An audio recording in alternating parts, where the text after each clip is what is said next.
Yesterday, December 7th, 1941, a date which will live in infamy. The United States of America was suddenly and deliberately attacked by naval and air forces of the Empire of Japan. The United States was at peace with that nation, and at the solicitation of Japan, was still in conversation with its government and its emperor, looking toward the maintenance of peace in the Pacific. Indeed, 1 hour after Japanese air squadrons had commenced bombing in the American island of Oahu, the Japanese ambassador to the United States and his colleague delivered to our Secretary of State a formal reply to a recent American message. Japan has therefore undertaken a surprise offensive extending throughout the Pacific area. The facts of yesterday and today speak for themselves.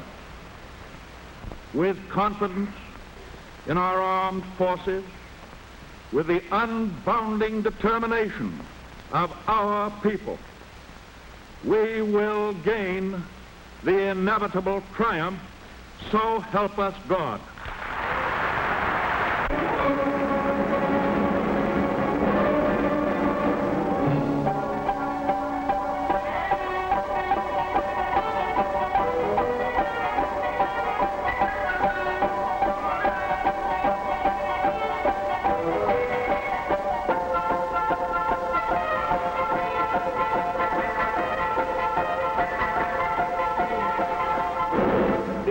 Embargo is far too great a security to American peace to permit its surrender without a last-ditch fight. You people who oppose war and dictatorship, do not be dismayed, because the warmongers and the interventionists control most of the avenues of propaganda.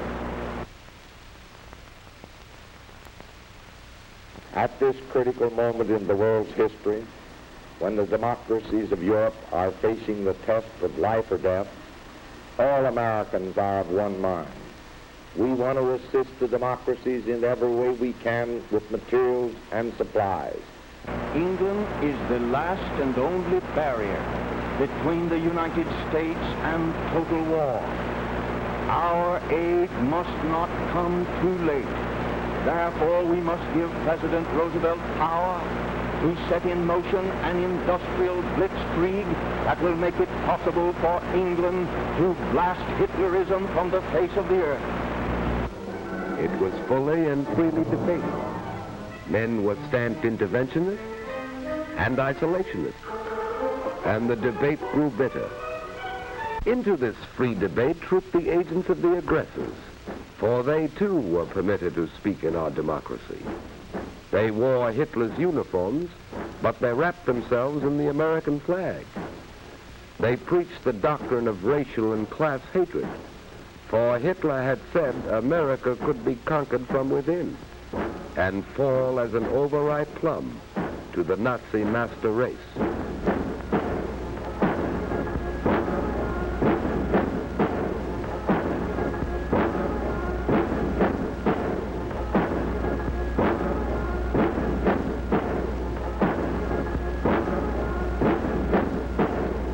Jewish Moscow directed domination. We let them speak.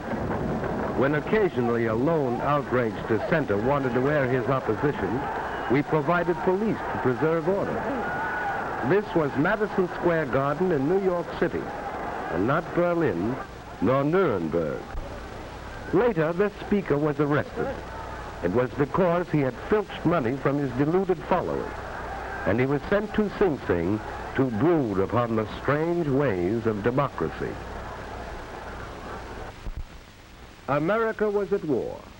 It had been at war, although few Americans realized it, for more than 10 years. Ever since September 18, 1931, when Japan clawed Manchuria out of the body of China. While Hitler was still brawling in the streets of Munich, Japan had already begun weaving the pattern of aggression. Started with an incident. A Japanese train on the South Manchurian Railway had been dynamited. Promptly, Japanese battalions invaded Mukden. This was not mechanized warfare. By later standards, this war was primitive, small, trivial, the Japanese cabinet officially labeled it when China protested to the League of Nations. 12 Japanese planes bombed a Chinese city. Trivial. The League branded Japan an aggressor, and Japan resigned, deeply hurt. Japan moved further into China. Pausing only for breath, Japan inflated the Mukden incident into the China incident. It was not war, the Japanese said. 400 million Chinese were caught up in this incident. China was looted and shelled and put to the torch. Chinese forces united under Generalissimo Chiang Kai-shek were pressed back by the invaders.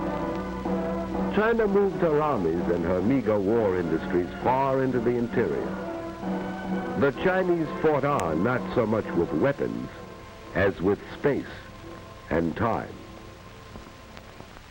And the warriors of Japan, still breathing the spirit of the samurai in an era of machines, adopted Western methods of warfare as they had adopted Western clothes and architecture and music. And the Japanese warriors dreamt of the conquest of Asia and then of the world. And their emperor invoked the blessings of the divine upon this dream.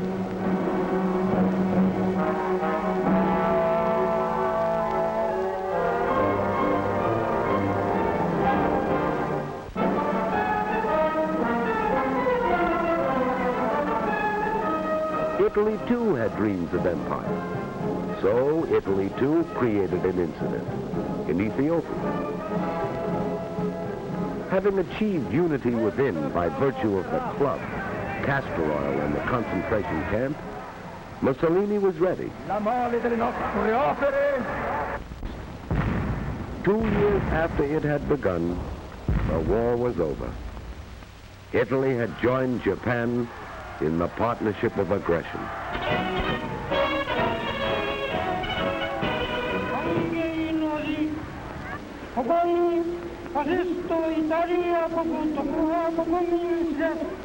Il saluto che io vi rivolgo è diretto a tutto il popolo del Giappone, tutti gli italiani, ed ha fondato un impero.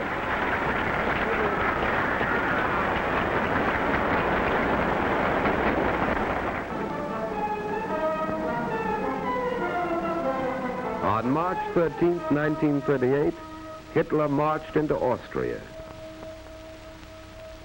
The trinity of aggression was complete. 4 years Hitler had planned and plotted. So Hitler marched into Austria. His conquest was bloodless.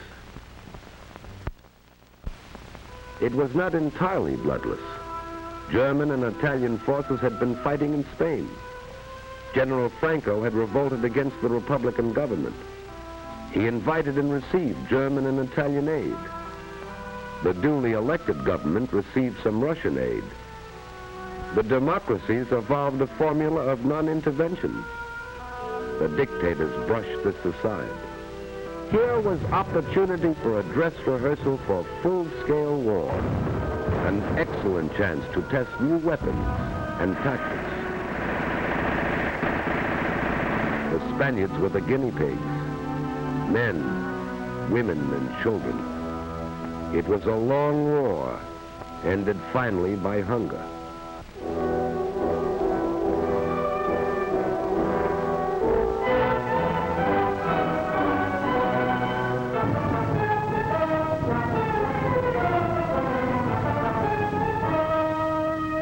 Hitler was not content with Austria. At Munich, he had said his theory of race and blood demanded the incorporation of all German-speaking peoples into the Reich. Hitler called upon Czechoslovakia to surrender the Sudetenland, that part of Czechoslovakia heavily populated by Germans. So Hitler, Prime Minister Chamberlain of Great Britain, Mussolini, Premier Daladier of France, met in Munich, and because the democracies of Europe were hungry for peace, removed a thorn from Hitler's side, the Czech army and the Little Maginot Line. Hitler rolled into the Sudetenland. His people were jubilant. Here was the miracle man, they said, a man who conquered with words. This was a new kind of war, a delightful war. Bands and flowers and parades.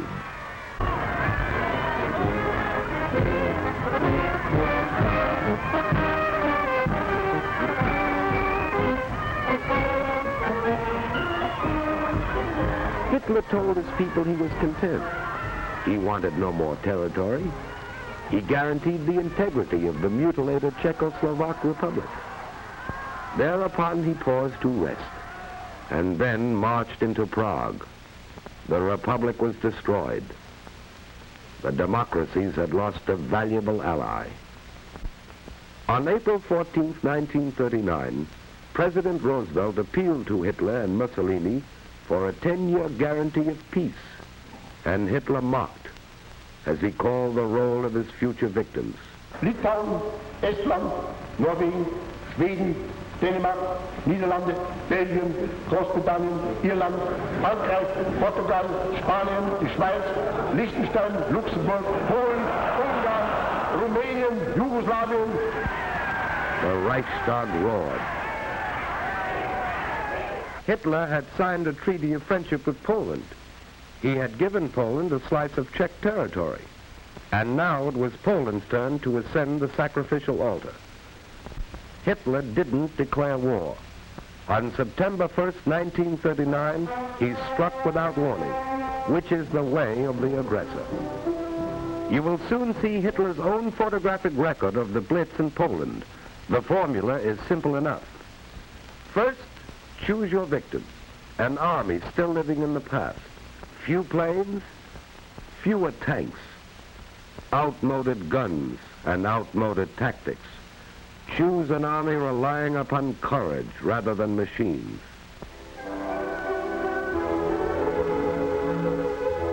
Then, mass your bombers.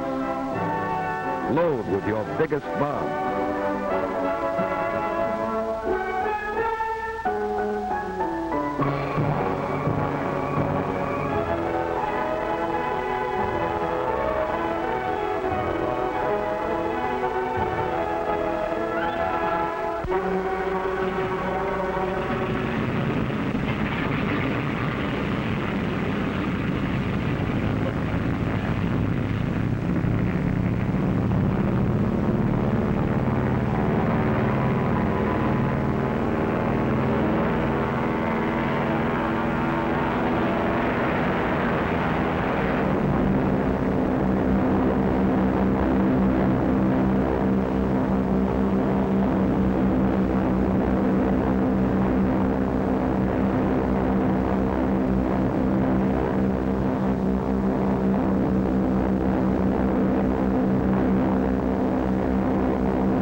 Strike without warning.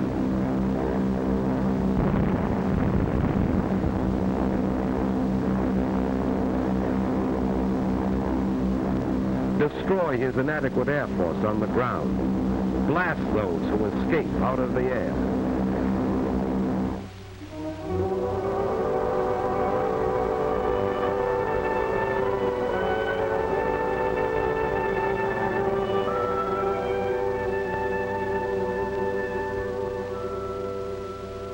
Strike again with your bombers, wave after wave, again and again.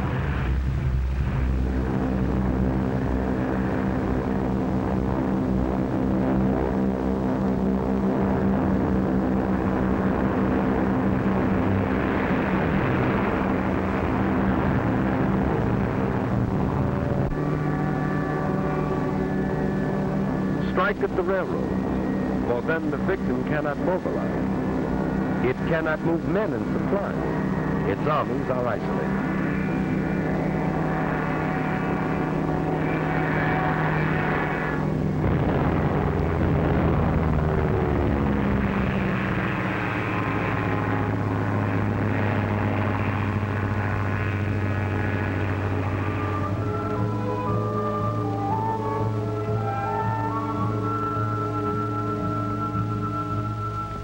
Strike on the sea.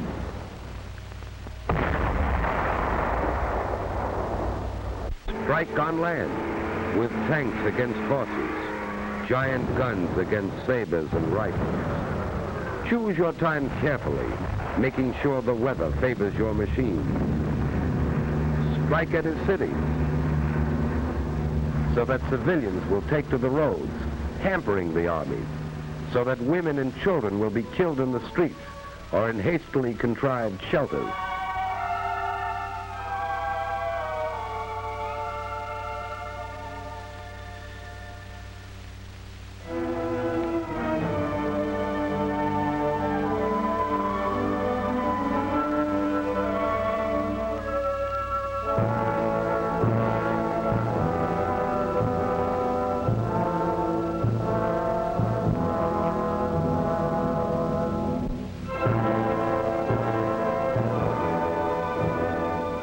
Strike again, repeat the dose, day after day, and then add a drop of treachery in the form of fifth columnists. This was Warsaw. Repeat for 18 days. One Nazi pincer cuts the Polish corridor. Another races to Krakow. From East Prussia, another army moves on Warsaw. Encircled, bombed, shelled, and starved, Warsaw surrendered. Now, over the roofless city, send your Luftwaffe sailing leisurely to photograph your handiwork.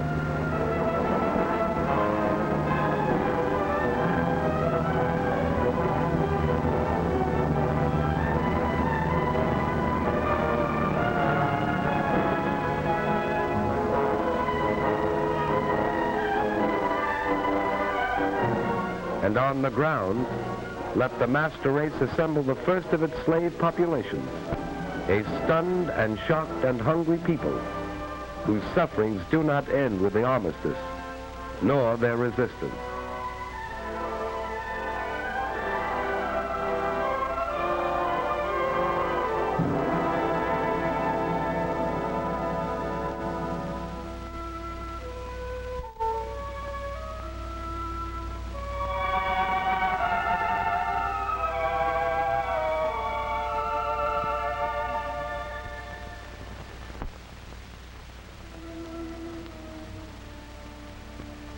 Now, gloat.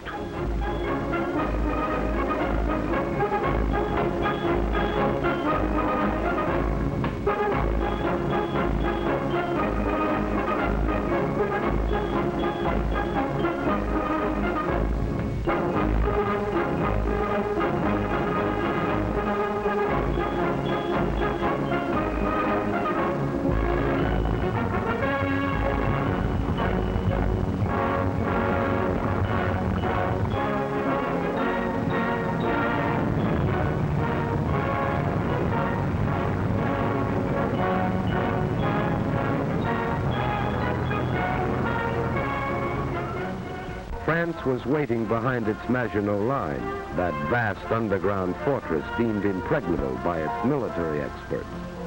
Allied strategy relied upon starving the Reich into submission. Hitler's armies would collapse for lack of fuel and food and raw materials. Spring shattered this comfortable illusion. Norway and Denmark had staked their survival upon the strictest interpretation of neutrality to escape the war. Their sympathies were with the Allies, but they took extraordinary precautions to avoid offending Hitler. So, on April 9th, Hitler invaded Denmark and Norway. Denmark was powerless to resist and didn't. Norway was stunned by an avalanche of force and treachery.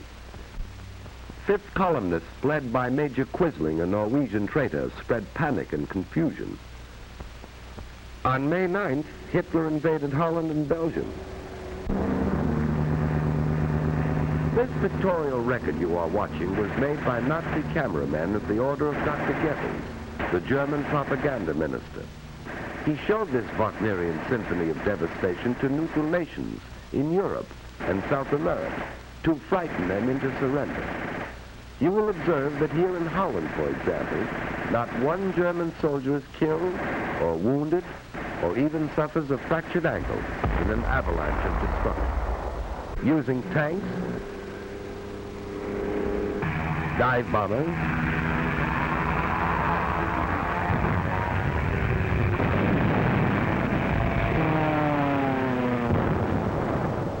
big guns, the Nazi machine broke the back of Dutch resistance in 4 days.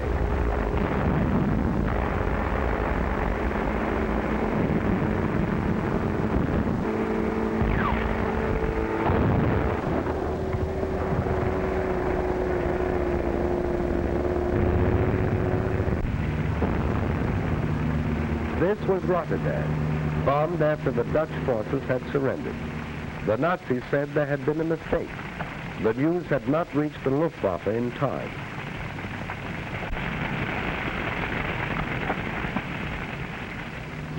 And the next morning, reconnaissance planes flew over the city as they had flown over Warsaw, recording for the propaganda ministry another tribute to the efficacy of the Luftwaffe, while Rotterdam buried its dead, as Warsaw had, and formal negotiations for surrender were duly completed.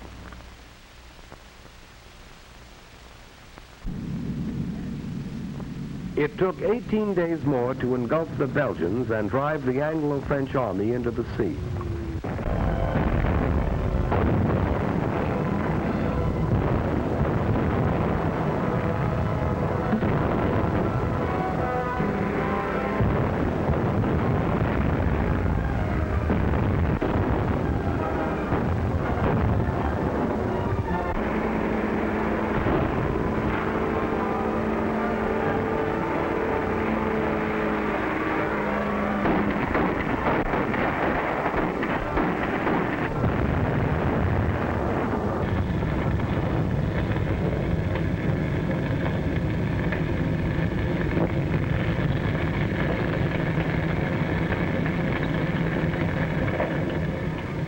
This was the Belgian cathedral city of Louvain, scarred in the First World War and restored anew, and again it fell victim to the invaders.